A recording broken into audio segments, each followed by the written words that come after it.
Good morning दोस्तों, आप सभी का स्वागत है आपके अपने YouTube channel science study centre पर। आज के इस वीडियो में हम लोग क्लास 12 के ज्योग्राफी का सब्जेक्टिव क्वेश्चन आंसर्स को करने वाले हैं। तो इस वीडियो में हम लोग शॉर्ट टाइप आंसर को क्वेश्चंस करेंगे। ठीक है, शॉर्ट टाइप आंसर जितना भी हमारा क्लास 12 में ज्योग्राफी में शॉर्ट टाइप जो क्वेश्चन का आंसर है उस वीडियो इसी में हम लोग देखने वाले हैं, वही क्वेश्चन है। और इसमें जो आपका पैटर्न हम बता चुके हैं कल के वीडियो में, तो जो भी कल के वीडियो को नहीं देखे हैं वो वीडियो को जाकर देखिए, लिंक डिस्क्रिप्शन में है कि कैसा क्वेश्चन रहेगा और कितने मार्क्स का पूछा जाएगा, कितने नंबर का परीक्षा होगा। और मैप का जो एक वीडियो बनाया है जो कि परीक्षा में 5 नंबर का पूछा जाता है, वो 5 नंबर का है कि आपका कंप्लीट मतलब 100% है कि वो पूछा जाएगा। तो मैप का हम ट्रिक के साथ बताए हैं, वो भी आप जाके देख सकते हैं, लिंक डिस्क्रिप्शन में है। तो सभी ज्योग्राफी का एमसीक्यू सब्जेक्टिव सब वीडियो का लिंक डिस्क्रिप्शन में जाके देख सकते हैं। तो ये वाला जो हम लोग अभी करेंगे लघु उत्तरीय प्रश्न, ये 3 नंबर करके रहेगा। ठीक है, प्रत्येक क्वेश्चन 3 मार्क्स का रहेगा, 5 क्वेश्चन रहेगा तो 15 मार्क्स हमारा यहाँ से आएगा। ठीक है, तो 15 मार्क्स हमारा यहाँ से आ जाएगा। तो चलिए हम वीडियो को शुरू करते हैं पहला क्वेश्चन से। पहला क्वेश्चन देखिए क्या है कि मानव विकास के 3 सूचकांक का वर्णन करें। 3 नंबर का है तो थोड़ा बड़ा आपको लिखना ही पड़ेगा। मानव विकास सूचकांक का प्रतिपादन सर्वप्रथम वर्ष 1990 में भारतीय अर्थशास्त्री अमर्त्य सेन, भारतीय के अर्थशास्त्री कौन है, अमर्त्य सेन, तथा अर्थशास्त्री महबूब उल हक, और ये कहाँ के हैं, पाकिस्तान के। ठीक है, याद रखिएगा, महबूब उल हक जो है वो पाकिस्तान के हैं और प्रोफेसर अमर्त्य सेन जो है वो भारतीय है, ने किया था। इसमें 3 प्रकार के चर स्वास्थ्य, शिक्षा तथा संसाधन तक पहुंच के आधार पर मानव विकास सूचकांक का निर्धारण किया जाता है। इसका मतलब ये हुआ कि मतलब 1990 में भारतीय अर्थशास्त्री प्रोफेसर जो थे अमर्त्य सेन और महबूब उल हक ने ही विकास सूचकांक का प्रतिपादन किया था।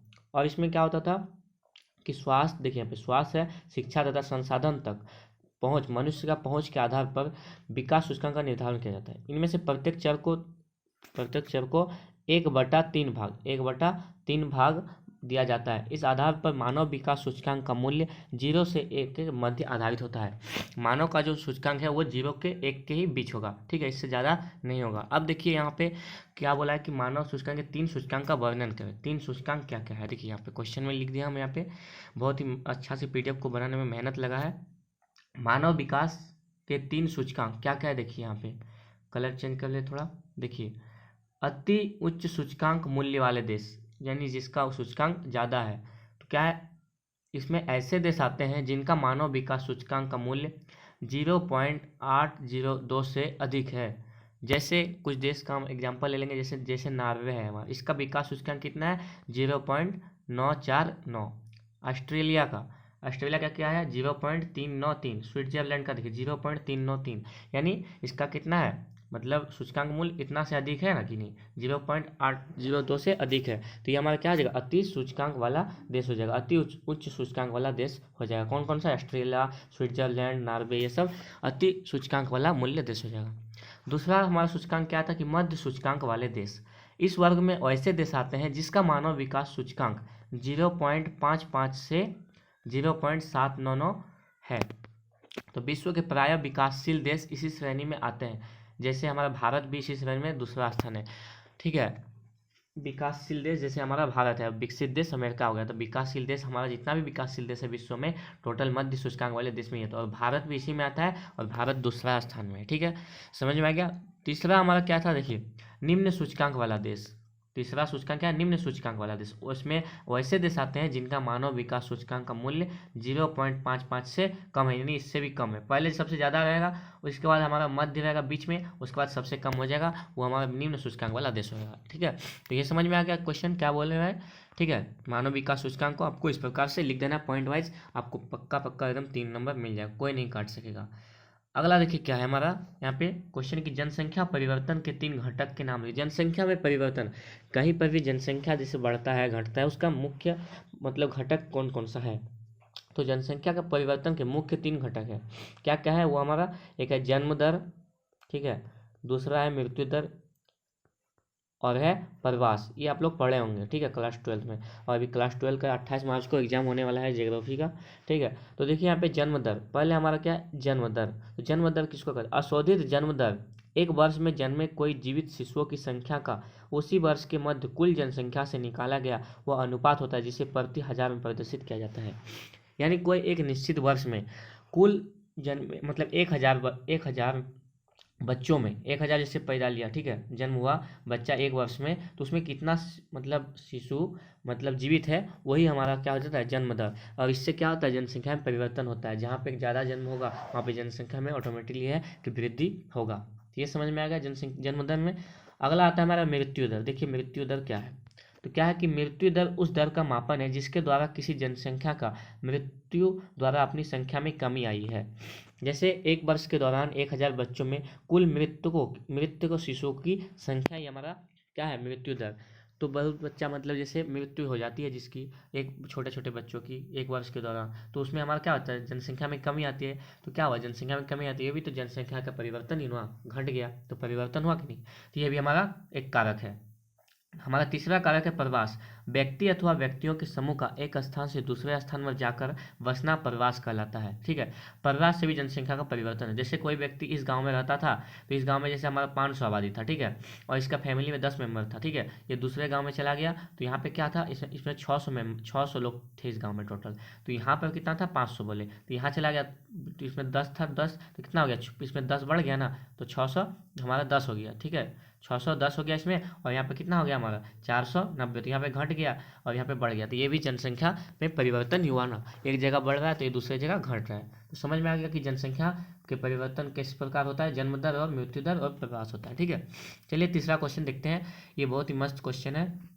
देखिए ये क्वेश्चन आ भी सकता है, क्या है कि सड़क परिवहन एवं रेल परिवहन की तुलना में किस प्रकार सुगम है। यानी सड़क परिवहन है रेल परिवहन की तुलना में, सड़क ये हमारा सड़क है और ये हमारा रेल परिवहन है, ठीक है, ये रेल परिवहन की तुलना में, यानी इसके तुलना में बस वाला जो है हमारा सड़क परिवहन, ये किस प्रकार से सुगम मतलब अच्छा है। तो चलिए देखते हैं किस प्रकार से अच्छा है।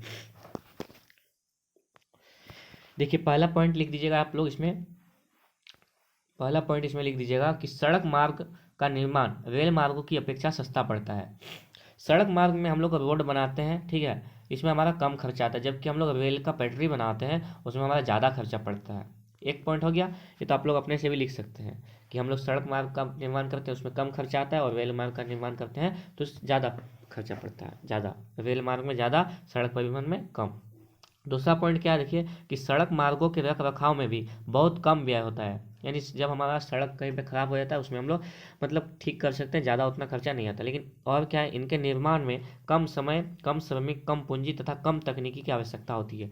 सड़क परिवहन में क्या होता है, जब हम लोग सड़क बनाते हैं तो उसमें क्या होता है, जल्दी बन भी जाता है, इसमें खर्चा भी कम आता है, कम श्रमिक भी लगता है, कम पूंजी भी लगता है, और ज़्यादा तकनीकी की आवश्यकता नहीं होती है, ठीक है।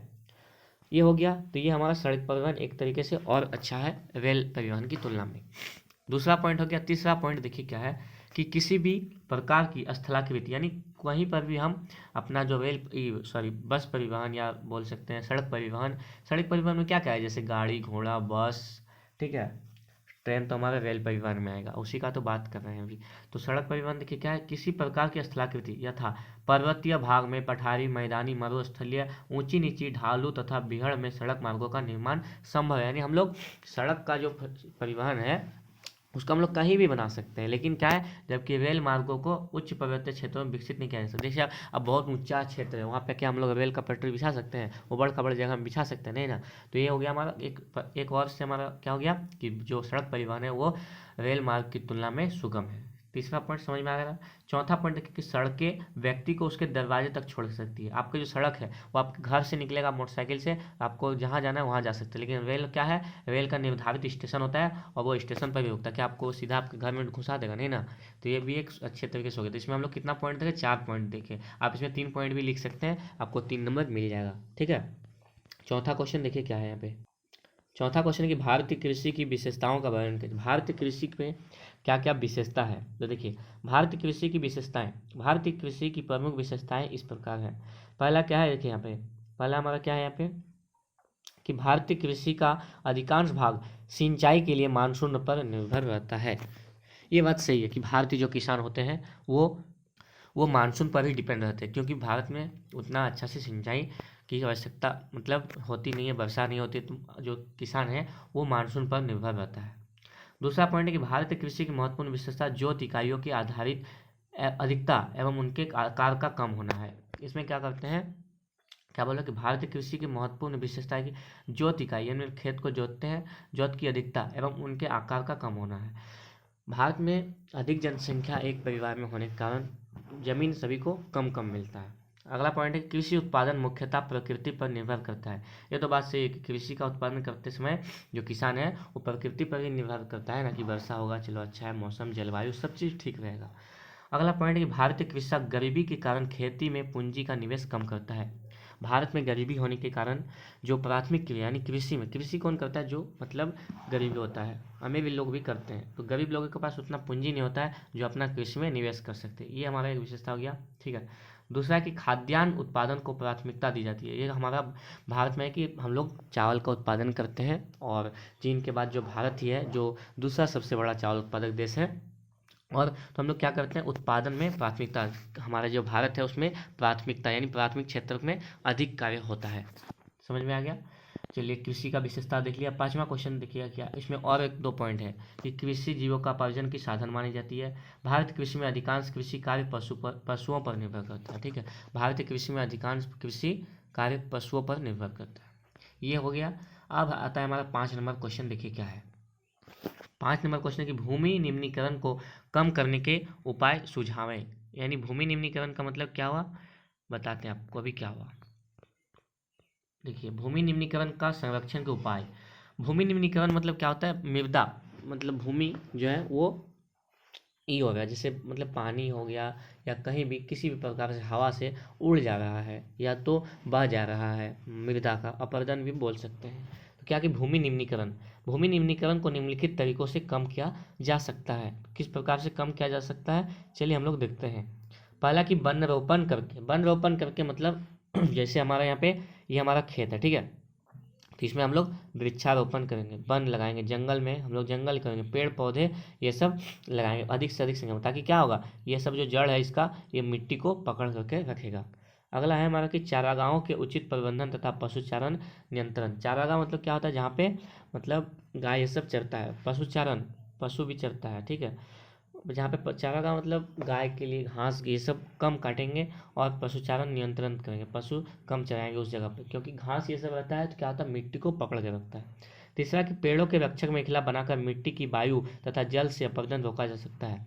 रक्षक मेखला क्या होता है, ये जो वर्ड है रक्षक मेखला का, तो क्या है, देखिए जैसे ये हमारा खेत है, ठीक है, तो रक्षक मेखला हम लोग क्या करेंगे, ये हमारा खेत है, तो रक्षक मेखला क्या होता है, जैसे हम लोग यहाँ पे पेड़ लगा देंगे, एक पेड़ यहाँ लगा दिए, एक पेड़ यहाँ लगा दिए, एक पेड़ यहाँ लगा दिए, क्या होगा इसमें, हवा जो आएगा ना, तो इससे क्या होगा, हवा में कुछ मतलब रुकावट होगा जिससे मृदा अपरदन नहीं होगा, और जल में कि जल से भी नहीं होगा, क्योंकि यहाँ जो पेड़ लगाए तो उसका जड़ जो है मिट्टी को पकड़ के रखेगा, पूरा पकड़ के रखेगा, इस प्रकार से मृदा अपरदन नहीं होगा, इससे रोका जा सकता है।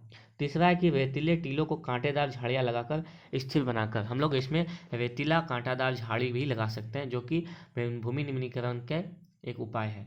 इतना पॉइंट हो गया। चलिए अब छठा क्वेश्चन देखते हैं क्या है कि ग्रामीण बस्तियों के आकार के आधार पर प्रतिरूप बताएं। क्या है आंसर, रैखिक प्रतिरूप होता है, आयताकार प्रतिरूप, वृत्ताकार प्रतिरूप, और है नीचे हमारा दो प्रतिरूप, तारे का प्रतिरूप, और है एक और था लेकिन वो इम्पोर्टेंट उतना नहीं है, टी या अथवा वाई आकार का था, ठीक है, तो यहाँ पे 3 नंबर का है तो इतना ही बड़ा लिख दीजिए काफ़ी है। क्या है, रेखीय प्रतिरूप। इस प्रकार की बस्तियों में मकान, सड़कों, रेल लाइनें, नदियों, नहरों, घाटी के किनारे, तटबंधों पर स्थित होता है। इसका मतलब ये हुआ कि इस प्रकार की जो बस्ती गांव बसता है वो कहाँ पे बसता है, तो सड़क हो गया, ठीक है, ये सड़क हो गया, रेलवे लाइन, नदी, हमारा नदी हो गया, ठीक है, घाटी, ये सब के मतलब स्थित होता है। इसी के इलाके में जो गांव स्थित है उसको हम लोग रेखीय प्रतिरूप देते हैं। समझ में आ गया। जो गांव रेल लाइन, सड़क आदि के किनारे बसता है उसको हम लोग रेखीय प्रतिरूप का दर्जा देते हैं। तीसरा है कि आयताकार प्रतिरूप। ग्रामीण बस्तियों का यह प्रतिरूप समतल क्षेत्रों अथवा चौड़ी अंतरा पर्वतीय घाटियों में पाया जाता है। इसमें सड़क आयताकार होती है जो एक दूसरे के समकोण पर काटती है, ठीक है, आयताकार।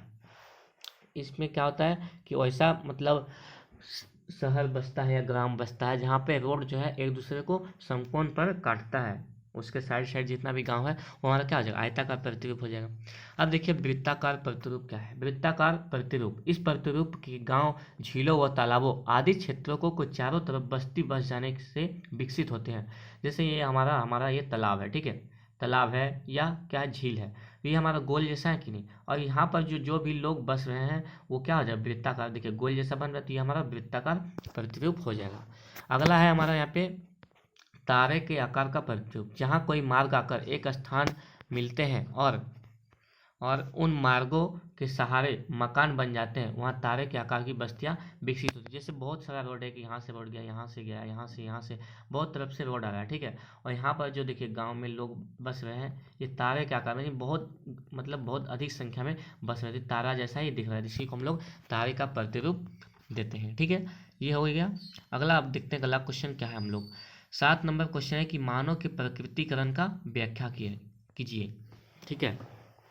तो मानव के प्राकृतिकरण का अब डिफिनेशन क्या है, देखिए यहाँ पे मनुष्य के प्राकृतिकरण का अर्थ है क्या है, मनुष्य और प्रकृति के बीच पूर्ण सामंजस्य। मनुष्य अपने आप को प्राकृतिक वातावरण के अनुकूल बनाते हैं और जीने के लिए प्रकृति नियम का पालन करते हैं, ठीक है। मनुष्य जो है वो प्रकृति से अधिक विश्वास करते हैं और वो प्रकृति के वातावरण के साथ अनुकूल बनाते हैं।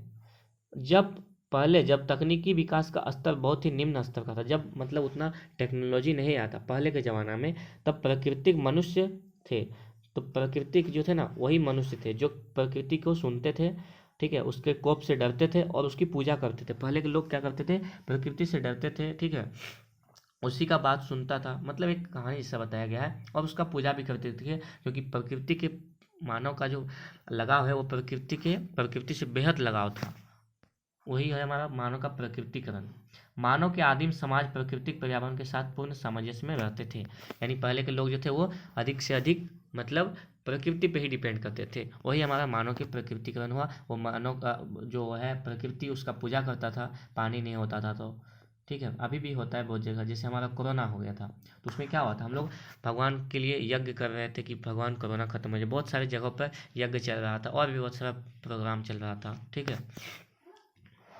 अगला क्वेश्चन है कि हमारा कि जल प्रदूषण की रोकथाम के लिए महत्वपूर्ण सुझाव दे। जल प्रदूषण क्या है, आप लोगों को पता होगा, जल जमा रहता है उससे हमारा क्या होता है, जल प्रदूषण होता है, ठीक है।